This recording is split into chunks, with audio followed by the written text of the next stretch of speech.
When a problem exists, we usually respond emotionally, whether it be internally, being resentful, angry, upset, frustrated, disappointed, and also externally we can tell people how disappointed, angry, frustrated we actually are, and that just helps the problem manifest even more. Some people think that the more people I tell, the better it will be, but that can start what I term a pity party.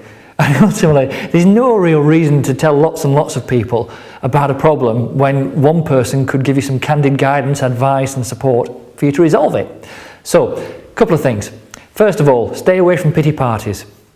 Just because someone's nodding their head and saying, oh that's bad, oh that's really bad, just because they're nodding their head and listening to you doesn't mean that they're actually interested in the problem. They're probably far more interested in helping you or hearing you develop a solution to the problem itself. One question to ask when there is a problem and it appears that the person is not willing or able to take any positive action to resolve it is, and I do invite you to have lots of rapport when you ask this question, or at least be out of striking distance, but when you ask this question authentically and allow time for a response to come back to you, it can be really worthwhile in terms of helping people separate themselves from the emotion of the problem. And that question is simply this. Tell me, how are you maintaining this problem?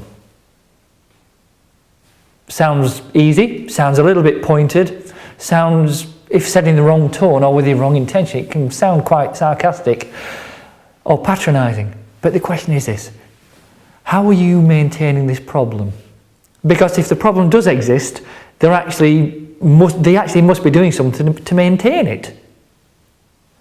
So this question helps them release themselves from the emotion. Well, I'm not doing anything, it's not my fault, it's not my responsibility, it's him, it's her, it's them, it's the weather, it's the economy, it's the stock price, it's everything apart from me. But no, just because the weather's not as nice as you would like, that's got nothing to do with how you choose to communicate, behave, respond. Just because your boss is a little bit peeved, how you respond or deal with a situation is nothing to do with them. It's about taking responsibility and being able to respond with ability to a problem or a situation that needs and possibly deserves some candid solution.